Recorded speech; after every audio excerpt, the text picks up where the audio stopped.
Hey, good morning, everybody. Welcome to Second Cup of Coffee. Pastor Tom here with you. This is our week 4 of our series, Does God Talk to You? Hopefully you've gotten out of this series a resounding yes, he does speak to you. How I hear him largely depends, we talked about last week, on my filter. It's my filter clogged. So to my left is Paul Santos.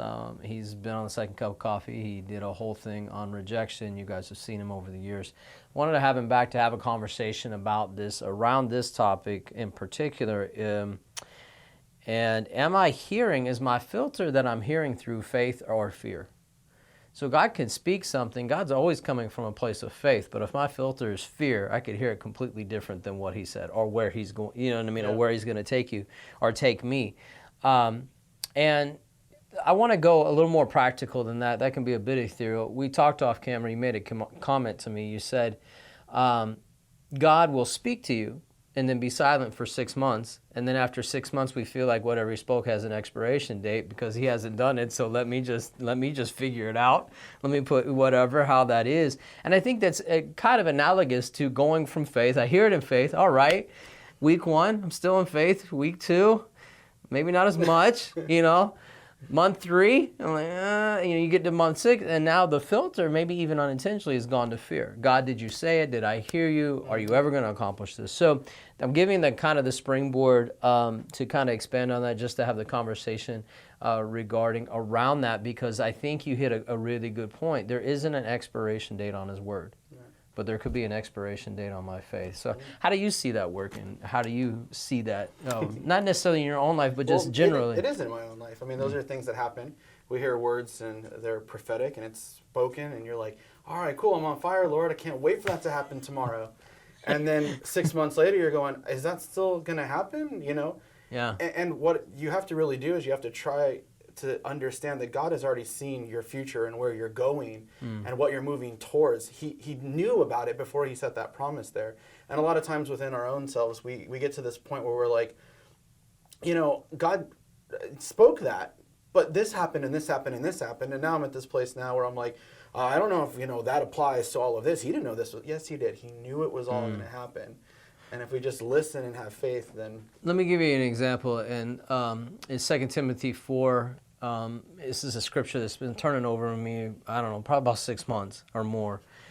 Paul says to Timothy, preach the word. I mean, lays out what he's going to do in his life. And he's like, fulfill your ministry. It's almost like a locker room speech. There's a lot of passion in it. And people read it today, thousands of years later, and you're like, hoorah, I'm going to do that. You know, people have itching ears. I'm going to preach the word. I'm going to fulfill my ministry. And then Paul says, I'm being poured out.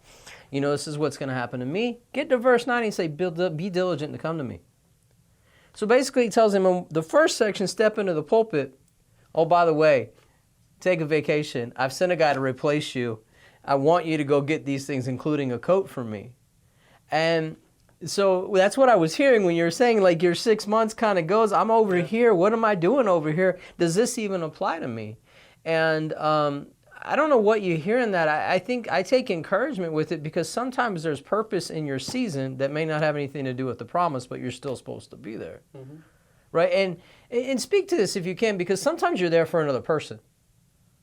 It's not even for you. Yeah. Right? I mean, I think we've talked off, we've talked off camera about some things, but just vaguely, how does that play out? I mean, how do you find the grace to be the grace for somebody else when you're looking in the river going, but you promised me I could do this?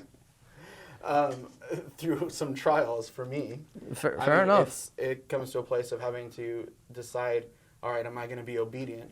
And then seeing what's going on around me and saying, there's a lot of chaos. I can either be part of the chaos or I can be obedient to the word that was spoken to me. And then noticing that when you're bringing some of that peace because you're walking in the fulfillment of what God is calling you to walk in, then it tends to calm other people that are around you. Yeah. And so, you know, for me, even, and sometimes the word that the Lord has spoken to me, I'm walking towards those things and I'm saying, God, I know there's going to be a fulfillment and I know you're calling me to be obedient to the things that you're calling me to do. And it's kind of looking around and seeing the other people and how it's affecting them in the midst of those things. And so, you know, I've tried walking it out, not being obedient. It doesn't work out very well. It's a lot of strife. Yes. Striving and strife is like the two. And internally, it's like yes. it's like eats away at you. But you can't keep it internal. I can't. People see it. See it on your face. They see it in what you say. They see it in your edginess. They see it in all of those places. But you said a word, obedience. And I want to stress this, and I think this is a really good point. He's talking about obedience, not just to the promise, but more so to the season. My season that I'm in may not be the promise, but it's where God's asked me, and I need to be obedient. Paul's carrying a coat, and Timothy's carrying a coat, and he's going, and Paul says, be diligent to come to me, but then he says, try to get to me before winter. Why? You hold the provision of what I need for the season that's coming that's not even here yet, right? And so sometimes we're in situations, Paul, where we are the provision by the hand of God for somebody else, but that doesn't negate our promise. And so I think what you said, like sometimes in that 6 months we lose sight of what God said to us because really we kind of have to focus on what God is saying to somebody else. Well, you said we're talking about anointing, we're talking about calling, we're talking about vision, we're talking about ministry, right? Right. And the thing that we have to understand is, as much as God will speak to us and say, hey, this is where you're going to be and this is what you're going to do, that ministry is delegated authority. And I think a lot of times what happens in the midst of things is we want to take control and say, okay, well, God, you gave it to me, so I'm going to do it my way. And realistically, that's not what he's calling. He's calling for obedience, to take the thing that he's giving us, and coming back to even the master that gave out the seeds, right? Right, oh yeah. Before he left. Well, the gold, I'm sorry. Right, yeah. But he gave out the gold and he said, what have you done with it? It's kind of the same deal, but were you obedient? Were you doing what God is calling you to do? Were you walking in faith? Were you walking in vision? Or were you kind of hoarding all of those things to yourself and taking control of them?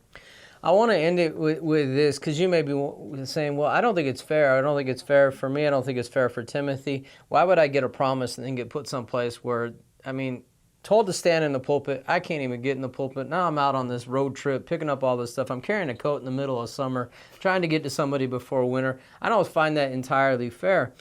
And this is something I want to give to you. You can take it or leave it, but I felt like God dropped it in my heart one of those times I was reading the chapter, and it was this. He said, because at this time I believe Timothy was already a bishop in Ephesus. And God said to me, you should have seen the bishop that he was when he got back.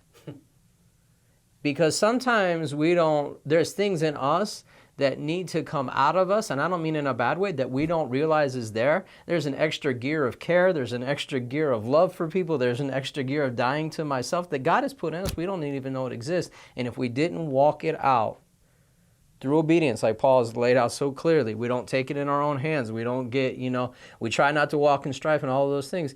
We realize, God, there's a grace in my life I didn't realize was there.